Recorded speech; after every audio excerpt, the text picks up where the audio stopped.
أنفسنا ومن سيئات أعمالنا من يهد الله فلا مضل له ومن يضلل فلا هادي له ونشهد أن لا إله إلا الله وحده لا شريك له ونشهد أن سيدنا وحبيبنا ومولانا محمدا عبده ورسوله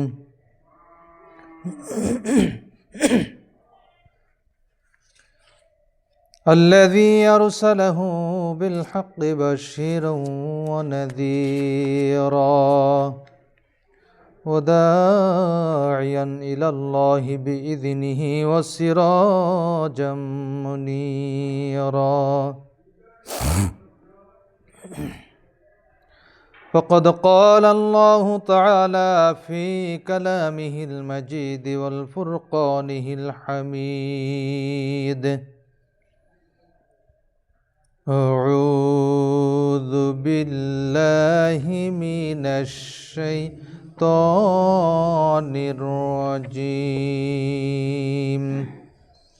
بسم الله الرحمن الرحيم إن الله وملائكته يصلون على النبي يا أيها الذين آمنوا صلوا عليه وسلموا تسليما اللهم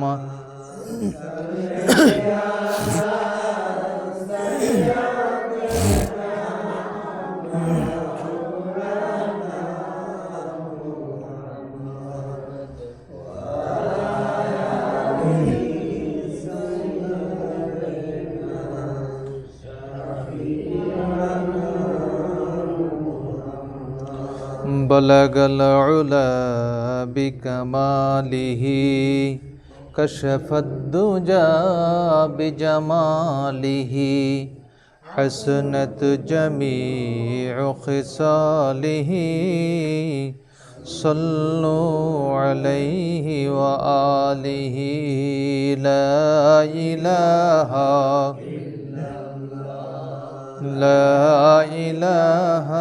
إلا الله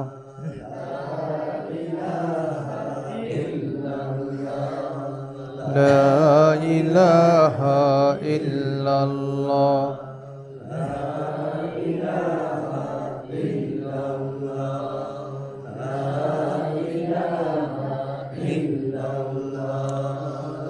لا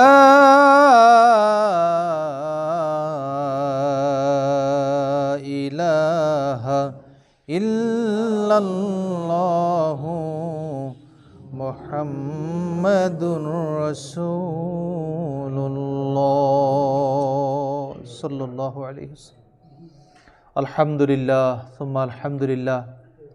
সমস্ত প্রশংসা আল্লাহ পাক রব্বুল আলামিনের দরবারে,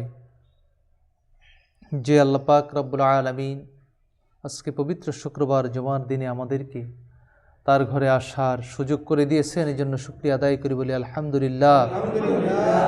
লক্ষ কোটি দরুদ ও সালাম আল্লাহর সৃষ্টির প্রধান আকর্ষণ নবী পাকের প্রতি সকলে পড়ুন আল্লাহুম্মা সাল্লি আলা মুহাম্মদ ওয়া আলা আলিহি ওয়া উম্মিহি ওয়া আলিহি ওয়া আহলি বাইতিহি ওয়াসাল্লিম।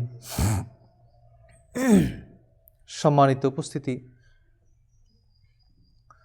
আল্লাহ পাক রব্বুল আলামিন তার হাবিব সাল্লাল্লাহু তাআলা আলাইহি ওয়াসাল্লামকে পৃথিবীতে প্রেরণ করলেন। তিনি তাশরিফ আনলেন মক্কা নগরীতে, তিনি তাশরিফ আনলেন।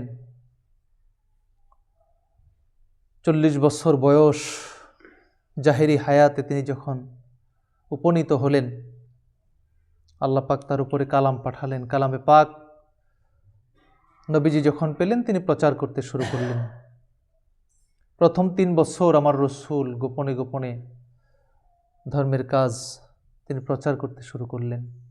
তারপরে প্রকাশ্যে ধর্মীয় কাজ প্রচার করার হুকুম আল্লাহ পাক দান করলেন। আমার নবীজি তিনি 3 বছর পরে প্রকাশ্যে ইসলাম প্রচার করতে শুরু করলেন। তো রাসূল পাক ইসলাম প্রচার করছিলেন, ইসলাম প্রচার করেছেন। তার ইসলাম প্রচারের, দিন কায়েমের এই যাত্রাটা খুব সহজ ছিল না, অত্যন্ত কঠিন ছিল। যে মানুষটাকে ধর্মপ্রচার যতদিন তিনি করেন নাই, 40 বছর বয়স পর্যন্ত তার কোনো সমালোচনা ছিল না, কোনো শত্রু ছিল না, কেউ গালাগালি করতো না। কিন্তু যখন তিনি দিন প্রচারের কাজে নেমে পড়লেন, তার নিজ বংশের, রক্ত বংশের লোকেরাই তার বিরুদ্ধে ষড়যন্ত্র শুরু করলো, অপমান শুরু করলো, অপদস্থ শুরু করলো, গালাগালি শুরু করলো, অত্যাচার শুরু করলো। এখনও যারা আমার নবীজির দিন কায়েমের জন্য চেষ্টা করে যায়, হক্কানি আলেম ওলামা, পীর মাশায়েখগণ, আল্লাহর ওলিগণ, এরাও সমাজের মানুষ নামের কতগুলো অমানুষ দ্বারা নির্যাতিত হয়, অপমানিত হয়, লাঞ্ছিত হয়। জোরে বলেন ঠিক কিনা? আমি আমার নিজের জীবন দিয়ে অভিজ্ঞতা শেয়ার করি। আমি যতদিন কোরআনের ময়দানে ছিলাম না, আল্লাহ এবং তার রসুলের পক্ষে ওয়াজ নসিহত শুরু করি নাই, ততদিন আমার কোনো সমস্যা ছিল না। যখন থেকে আমার নবীজির পক্ষে কথা বলতে শুরু করলাম, আহলে বায়াতের পক্ষে কথা বলতে শুরু করলাম, আল্লাহ এবং তার রসুলের পক্ষে কথা বলতে শুরু করলাম, অটোমেটিক্যালি শত্রু তৈরি হয়ে গেল। আলহামদুলিল্লাহ বলেন। এটা হতেও তো একটা সৌভাগ্য লাগে নাকি? আমরা এগুলা পরোয়া করি না।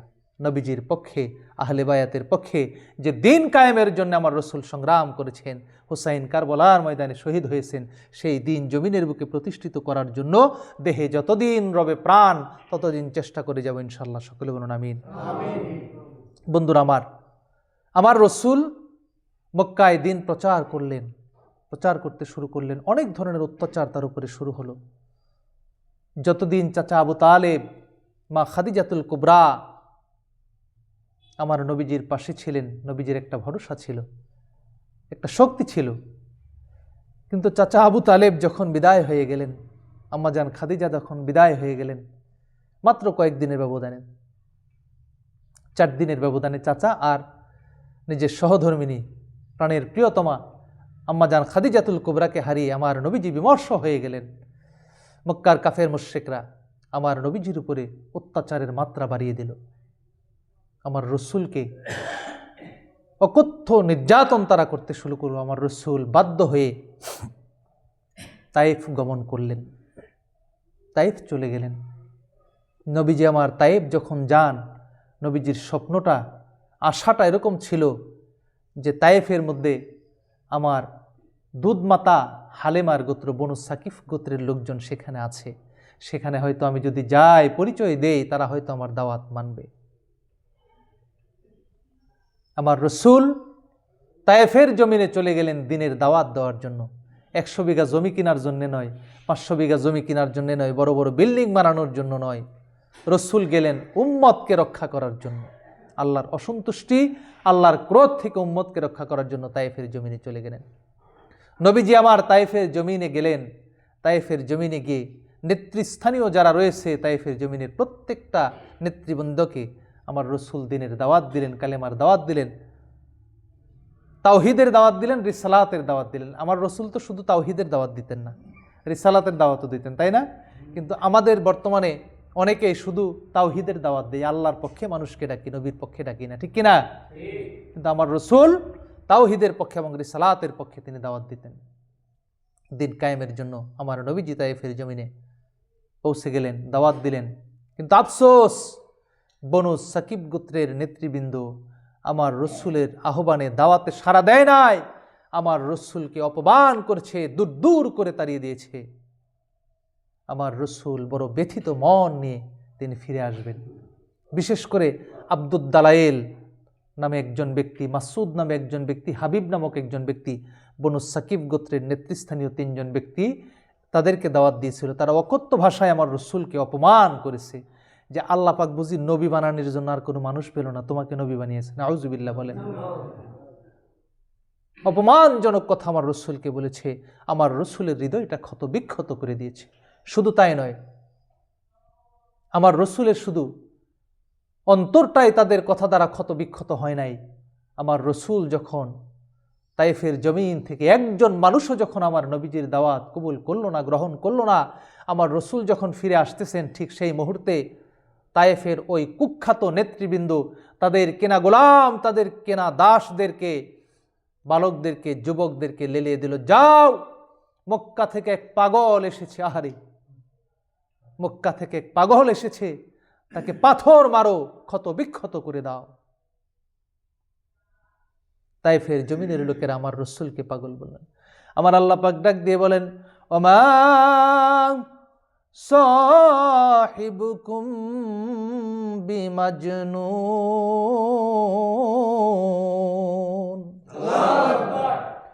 পৃথিবীর মানুষেরা রে, আমার বন্ধু, আমার হাবিবকে তোমরা পাগল বলো,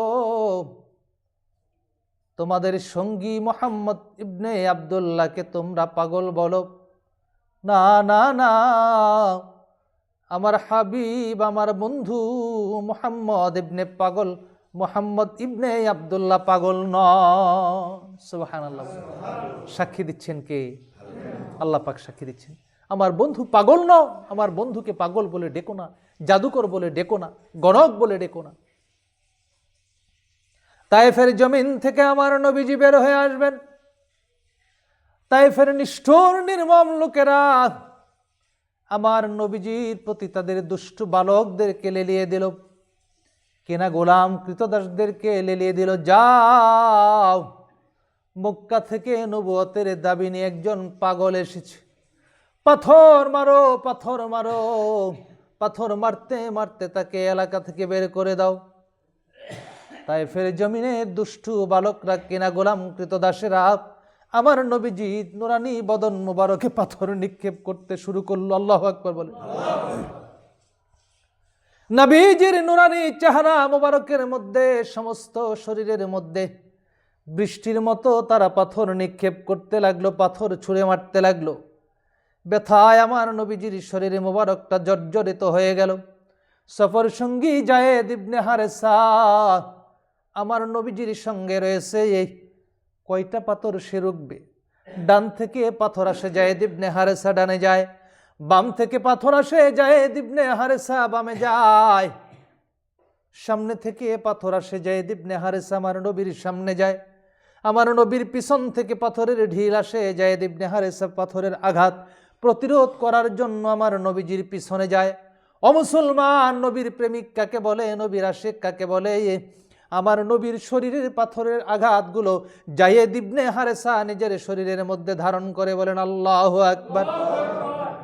বন্ধুরা রে আমার, পাথরের আঘাতে আঘাতে দয়াল নবীজির নূর মুবারকের শরীর, নুরানি শরীর মুবারক, নুরানি বদন মুবারক ক্ষত বিক্ষত হয়ে রক্ত ঝরতে ঝরতে ঝরতে ঝরতে তায়েফের জমিনগুলো রঞ্জিত হয়ে গেল। আল্লাহু আকবার। নবীজি দুর্বল হয়ে গেলেন, শরীরের ব্যথায় অস্থির, মনের ব্যথা, শরীরের ব্যথা আমার নবীজির একসঙ্গে হয়েছে, আর চলতে পারে না। পাথরের আঘাতে শরীরটা ক্ষত বিক্ষত হয়ে গেছে, শরীরের রক্ত মুবারকগুলো বের হয়ে শরীর থেকে বেয়ে বেয়ে বেয়ে বেয়ে তার জুতা মুবারকের মধ্যে প্রবেশ করে জুতাগুলো আমার নবীর রক্তে রঞ্জিত হয়ে গেছে, বলেন আল্লাহু আকবার। নবীজি আমার কষ্ট সহ্য করতে পারলেন না, বসে গেলেন। তায়েফের দুষ্ট বালকেরা, ওই নিষ্ঠুর মানুষগুলো আমার নবীজির দুই হাত মুবারক, দুই বাহু মুবারক ধরে টেনে ধরল, যাও, হাঁটতে থাকো। আমার রসুল যখন আবার হেলে দুলে হাঁটতে শুরু করে, পিছন থেকে, সামনে থেকে, সাইড থেকে আবার তারা পাথর মারতে শুরু করে। বন্ধুরা রে আমার, দিন কায়েম আমার নবীর জন্য সহজ ছিল না, দিনের পথ চলা আমার নবীর জন্য সহজ ছিল না। উম্মত সুখে থাকবে, শান্তিতে থাকবে, উম্মত আল্লাহ তাআলার সন্তুষ্টি অর্জন করবে, উম্মত আল্লাহ পাকের ক্রোধ থেকে বেঁচে থাকবে, রাগ থেকে বেঁচে থাকবে। আমার রসুল এই জন্য তায়েফের জমিনে দিন কায়েমের জন্য উম্মতের জন্য পাথরের আঘাত সহ্য করেছে। নবীজি পাথরের আঘাতে ক্ষত বিক্ষত শরীর নিয়ে চোখের পানি দুটো ছেড়ে দিয়েছে। তায়েফের কাফের মুশরিকদের মন গলে নাই, আমার নবীর প্রতি দয়া হয় নাই। আমার রাসূল বড় দুর্বল হয়ে পড়েছে। একটা বাগানের মধ্যে এসেছে, করুনুস সালিব নামক একটা জায়গার মধ্যে আমার রাসূল চলে এসেছে। মক্কা থেকে মাত্র একদিনের রাস্তার দূরত্বে। একজন মানুষ ইসলাম গ্রহণ করে নাই। আমার নবীর মনের মধ্যে কষ্ট, দেহের মধ্যে পাথরের আঘাতের ব্যথা। আল্লাহ পাক জিব্রাইল আমিনকে করুনুস সালিব জায়গার মধ্যে পাঠিয়ে দিলেন। জিব্রাইল, যাও আমার বন্ধুরে ডাক দিয়ে বলো, আমার বন্ধুর উপরে তায়েফের জমিনে যে নিষ্ঠুর আচরণ হয়েছে, যে অত্যাচার হয়েছে, যে নির্যাতন হয়েছে, আমি আল্লাহ আমার বন্ধুর এই আঘাতে ব্যথিত। বলেন সুবহানাল্লাহ।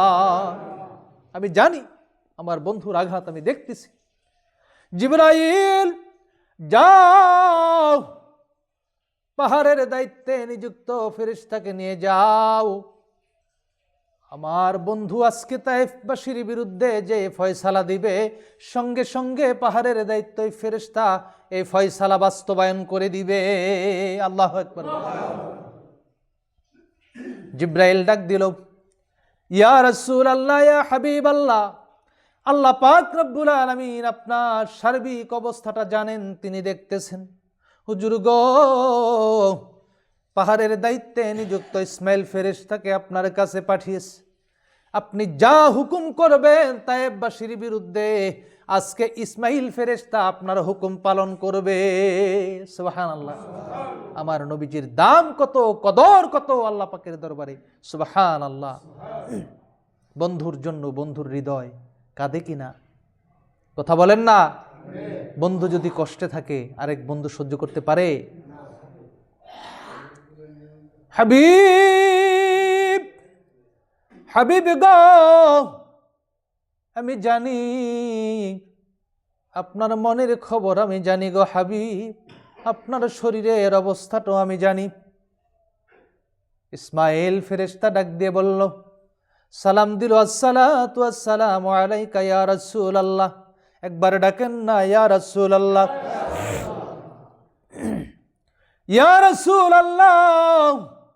নবী গো, হুকুম করেন। আল্লাহ পাক আপনার হুকুম পালন করার জন্য আমাকে পাঠিয়েছে।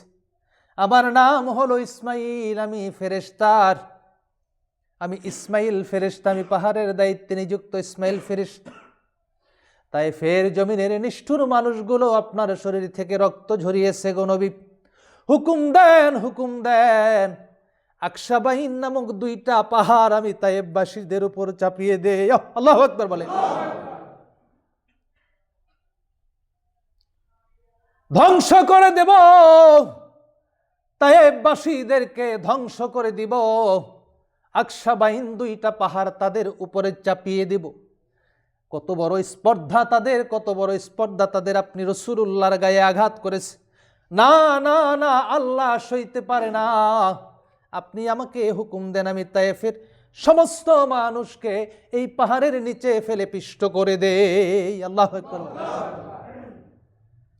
আমার রাসূল রাহমাতাল লিল আলামিন, উম্মতের কান্ডারি দরদের নবী, দুই চোখের পানি তিনি ছেড়ে দিলেন। ইসমাইল রে, না না না, তায়েফবাসীরা না বুঝে আমার গায়ে আঘাত করেছে, তায়েফবাসীরা না বুঝে আমার গা থেকে রক্ত ঝরিয়েছে। আজকে যদি তুমি তাদের উপরে পাহাড় চাপা দাও, তারা যদি ধ্বংস হয়ে যায়, আমি রাসূলুল্লাহর দ্বীন আমি কার কাছে প্রচার করব? সাল্লাল্লাহু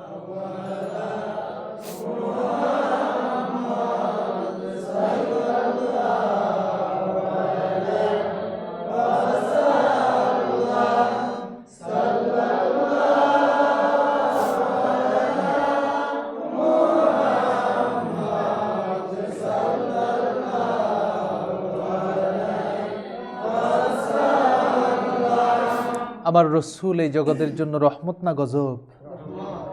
আমার রসুল পাথরের আঘাত খেয়ে ক্ষত বিক্ষত হয়ে গেছে, রক্তে জর্জরিত হয়ে গেছে, পায়ের জুতা ভিজে পিচ্ছিল্য হয়ে গেছে, হাঁটতে পারতেছে না। আমার রাসূল উম্মতের জন্য ছিলেন দরদি। নবীজি আমারে ডেকে বললেন, ইসমাইল রে, আল্লাহ পাক তোমাকে পাঠিয়েছে আমার হুকুম পালন করার জন্য। ইসমাইল, তুমিও চাও তায়েববাসীদের উপরে প্রতিশোধ গ্রহণ করার জন্য, কিন্তু আমি রাসূল সেটা চাই না। সুবহানাল্লাহ বলে। তুমি চলে যাও, এদেরকে যদি ধ্বংস করে দেওয়া হয় আমি কার কাছে দিন প্রচার করব? আমি রাসূল, আমি আশা করি এই তাইফের জমিনের মধ্যে এদের বংশ থেকে এক সময় মানুষ বের হবে যারা আমাকে রাসূল হিসাবে চিনবে, মানবে এবং আল্লাহকেও তারা মেনে নেবে। বলেন সুবহানাল্লাহ। বর্তমান সময় তাইফের অবস্থা কত উন্নত! সুবহানাল্লাহ। নেয়ামত দ্বারা আজকে তাইফ ভরপুর হয়ে গেছে। সুবহানাল্লাহ। নবীজি আমার ক্ষত বিক্ষত শরীর নিয়ে তাইফের ময়দান থেকে ফিরে আসতেছে। একটা খেজুর বাগানের মধ্যে আশ্রয় নিলেন। সেই খেজুর বাগানটা ছিল উতবা ইবনে রাবিয়া এবং সাইবা ইবনে রাবিয়া, রবিয়ার পুত্র উতবা এবং সাইবার। আমার নবীজি ক্ষত বিক্ষত শরীর নিয়ে যখন বাগানের মধ্যে আশ্রয় গ্রহণ করলেন, উতবা এবং সাইবা কাফের হওয়া সত্ত্বেও আমার রাসূলকে দেখার পরে কিছুটা মায়া লেগেছে। সুবহানাল্লাহ। একই বংশের লোক তো, কষ্ট লেগেছে। আহারে, আব্দুল্লাহর পুত্র মুহাম্মদের কি অবস্থা! আদ্দাস নামক একজন খ্রিস্টান গোলাম ছিল। ডাক দিয়ে বলল, আদ্দাস রে, যাও, ওই যে বাগানের মধ্যে মানুষটা বসে আছে, সমস্ত শরীরের মধ্যে রক্ত, মাথা মুবারকের মধ্যে রক্ত, দাড়িগুলো রক্তে রঞ্জিত, শরীরের কাপড়গুলো রক্তে ভেজা, পায়ের জুতা পর্যন্ত রক্তে ভেজা পিচ্ছিল্য হয়ে গেছে। তার সফর সঙ্গী যায়েদ ইবনে হারেসও রক্তে ভেজা, রক্তে রঞ্জিত। বড় মায়া লাগে, কষ্ট লাগে এই লোকগুলাকে দেখলে। সুবহানাল্লাহ বলেন। নবীজিকে যদি এই জামানায় কেউ দেখেন, আমার রাসূলের গায়ে যদি রক্ত থাকে, কেমন লাগবে বলেন তো? সহ্য করতে পারবেন? কোন ইমানদার সহ্য করতে পারবে? কথা বলেন, সহ্য করতে পারবে? ডাক দিয়ে বলল, আদ্দাস, যাও, আব্দুল্লাহর পুত্র মুহাম্মদকে এক থোকা আঙ্গুর দিয়ে এসো। আদ্দাস এক থোকা আঙ্গুর নিয়ে চলে গেল আমার নবীজির সামনে। ও মুহাম্মদ, ও পথিক, তুমি বড্ড ক্লান্ত, খাও, আঙ্গুরটা খাও। বাগানের মালিক উতবা ইবনে রাবিয়া এবং সাইবা ইবনে রাবিয়া তোমার জন্য আঙ্গুর পাঠিয়েছে। নবীজি আঙ্গুরটা ধরলেন। সুবহানাল্লাহ। আঙ্গুর খাবেন। আমার রাসূল যখন তার মুখ মোবারকের মধ্যে আঙ্গুর দিবেন, এমন সময় আমার রাসূল উচ্চারণ করলেন, বিসমিল্লাহির রহমানির রহিম। বিসমিল্লাহ বলে খাওয়ার প্রয়োজন আছে না নাই? রাসূল বিসমিল্লাহ বললেন। আদ্দাস খ্রিস্টান লোক অবাক হয়ে গেল। কে তুমি? কে গো? কোন এলাকার মানুষ তুমি? খাবারের আগে তুমি এই শব্দ উচ্চারণ করো? এই এলাকার মানুষ তো কোনোদিন খাবারের আগে এই কালাম পাঠ করে না। আল্লাহু আকবার বলেন। আমি মুহাম্মদ, আমি মক্কা থেকে এসেছি। রাসূল আমার প্রশ্ন করলেন, তুমি কে? আদ্দাস উত্তর দিল, আমার নাম হলো আদ্দাস, আমার বাড়ি হলো ইরাকের মুসলিন শহরে। সুবহানাল্লাহ বলেন। আমার নবীজি ডাক দিয়ে বললেন, ও আদ্দাস, তাহলে তো তুমি নূহ নবীর অঞ্চলের মানুষ। বলেন সুবহানাল্লাহ। আদ্দাস লাফিয়ে উঠল, বলে কি? আমি নূহ নবীর অঞ্চলের মানুষ? নূহ নবী সম্পর্কে উনি কেমনে জানেন? কেমনে জানেন গো আপনি? নূহ নবী সম্পর্কে কেমনে জানেন? নূহ নবীকে আপনি কেমনে চিনেন? আদ্দাস রে, নূহ আলাইহিস সালাম আমার মতোই নবী ছিলেন। বলি সুবহানাল্লাহ। তিনিও তো আমার মতো নবী। তিনিও নবী ছিলেন, আমিও নবী। আমার রসুল যেখানে তাইফের জমিনে দাওয়াত নিয়ে গেল, একজন মানুষের মন গলে নাই। ইরাকের মুসলিন শহরের একজন খ্রিস্টান ব্যক্তি, একজন দাস, আমার নবীকে আঙ্গুর খাওয়াতে খাওয়াতে আমার নবীর চেহারা মুবারক মানে নবীজির নুরানি চেহারা বদনে যখন দৃষ্টি নিক্ষেপ করলো, চাইলো, আমার নবীজির প্রেমে পড়ে গেল। বলুন সুবহানাল্লাহ। ডাক দিল, ইয়া রাসূলুল্লাহ, ইয়া হাবিবাল্লাহ, আমাকে কালেমা পড়ায় মুসলমান বানায় দেন। আশহাদু আল্লাহ ইলাহা ইল্লাল্লাহু ওয়া আশহাদু আন্না মুহাম্মাদান আবদুহু ওয়া রাসূলুহু। বলেন সুবহানাল্লাহ। বলেন না ইয়া রাসূলুল্লাহ। একজন খ্রিস্টান দাস আমার নবীজির নূরানি চেহারা মুবারক দেখে পাগল হয়ে মুসলমান হয়ে গেল। বলি সুবহানাল্লাহ। আবার রসুল ফিরে আসতেছেন মক্কাতে। একজন ব্যক্তি হযরত আদ্দাস রাদিয়াল্লাহু তাআলা আনহু, তিনি আমার নবীজির নূরানি চেহারা মুবারক দেখে প্রেমে পড়লেন। ইশকে রাসূল, হব্বে রাসূল তার অন্তরে তৈরি হয়ে গেল, তিনি মুসলমান হয়ে গেলেন। নবীজি যখন আসতেছেন, আমার রসুল তিনি মক্কায় ফিরে আসার সময় ওয়াদিয়ে নাখলা নামক একটা জায়গাতে আমার রসুল কয়েক রাত্রি যাপন করেছিলেন।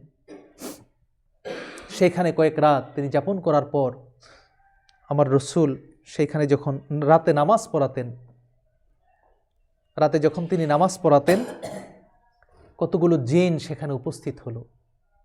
জিন উপস্থিত হয়ে আমার রসুল যখন কালামে পাকের আয়াতে কারিমা তেলাওয়াত করলেন, জিনেরা সেগুলো শুনতেছিল। কালামে পাকের মধ্যে পরবর্তীতে আল্লাহ পাক রাব্বুল আলামিন এই আয়াতটা নাজিল করে আল্লাহ পাককে আল্লাহ পাক তার হাবিবকে জানিয়ে দিলেন, বন্ধু ও আমার হাবিব, আপনি শুনুন, আপনি যখন তায়েফ থেকে ওয়াদিয়ে নাখলা নামক জায়গাতে রাত্রি যাপন করতেছিলেন, একদিন, 2 দিন, 3 দিন যখন আপনি রাত্রি যাপন করলেন, বন্ধু গো, আপনি যখন নামাজ পড়তেছিলেন, আপনি শুনুন, ওয়াইদ সরফনা ইলাইকা নাফারাম মিনাল জিন্নি ইয়াসতামিউনাল কুরআন। বন্ধু আমার, আপনি সেই সময়টার কথা স্মরণ করুন। ওয়াইদ সরফনা ইলাইকা নাফারাম মিনাল জিন্নি ইয়াসতামিউনাল কুরআন। কতগুলো জিনকে আমি আল্লাহ আপনার প্রতি আকৃষ্ট করে দিয়েছিলাম। বলি সুবহানাল্লাহ। কতগুলো জিন আপনার তেলাওয়াত শুনে ওয়াদিয়ে নাখলাতে আকৃষ্ট হয়েছিল আপনার প্রতি। শুধু তাই নয়, ইয়াসতামিউনাল কুরআন, তারা কোরআন শ্রবণ করতেছিল। বলি সুবহানাল্লাহ। তারা কোরআন শ্রবণ করতেছিল। ফালাম্মা হাদারুহু, অতঃপর তারা যখন সেখানে উপস্থিত হলো, ক্বালু, তারা একজন আরেকজনকে ডেকে ডেকে বলতেছিল, আনসিতু, এই চুপ করো, মনোযোগ দাও, এই ব্যক্তিটা কোরআন তেলাওয়াত করতেছে। বলেন সুবহানাল্লাহ। বন্ধুগণ, তায়েফের জমিনে তায়েফবাসীরা আপনার উপর অত্যাচার করেছে, নির্যাতন করেছে, ইসলাম ধর্ম গ্রহণ করে নাই। কিন্তু আপনি যখন ওয়াদিয়ে নাখলাতে রাতের বেলায় আপনি নামাজ পড়তেছিলেন, আপনি তো জানেন না গো হাবিব, কতগুলো জিন আপনার তেলাওয়াত শুনে আকৃষ্ট হয়েছিল। কতগুলো জিন আপনার তেলাওয়াত শুনে আকৃষ্ট হয়েছিল। আপনার তেলাওয়াত তারা শুনতেছিল এবং তারা বলতেছিল, ক্বালু, তারা বলতেছিল, আনসিতু, তোমরা চুপ করো। একজন আরেকজনকে বলল, চুপ করো, কোরআন তেলাওয়াত শোনো, কোরআনের আয়াত শোনো। ফালাম্মা কুদিয়া ওয়াল্লাউ ইলা কওমিহিম মুনযিরিন। আল্লাহু আকবার। অতঃপর যখন কালামে পাকের আয়াত শ্রবণ করা শেষ হলো, এই জিনগুলো তাদের সম্প্রদায়ের কাছে একজন সতর্ককারী হয়ে ফিরে গেল। বলুন সুবহানাল্লাহ। বন্ধুরারে আমার নবীজির তায়েফের জীবন অত্যন্ত কঠিন ছিল। তায়েফের নির্মম, নিষ্ঠুর, নির্দয় ঘটনা শুনে যারা আমার হাবিবের শানে, আমার হাবিবের মোহাব্বতে চোখের দুফোঁটা জল ছেড়ে দিয়েছেন, কাল হাসরের ময়দানে আমি বিশ্বাস করি আমার রসুলের কষ্টে যারা আজকে মসজিদে বসে, ঈদ মিলাদুন নবী মসজিদে বসে আমার রসুলের কষ্টের কাহিনী শুনে, আমার রসুলের কষ্টের কথা শুনে যারা অন্তর থেকে কষ্ট পেয়েছেন, 2 ফোঁটা চোখের পানি ছেড়ে দিয়েছেন, আমার রসুল হাসরের ময়দানে তাদেরকে শাফাআত করবেন, তাদেরকে ছেড়ে যাবেন না। জোরে বলেন ঠিক কিনা? এই বিশ্বাস আমাদের আছে কি নাই? অবশ্যই আছে। হাসরের ময়দানে নবীজির শাফাআত যেন আমাদের নসিব হয়। সকলে বলুন আমিন। ওয়া আখিরুদ দাওয়ানা আলহামদুলিল্লাহি রাব্বিল আলামিন। আসসালামু আলাইকুম ওয়া রাহমাতুল্লাহি ওয়া বারাকাতুহু।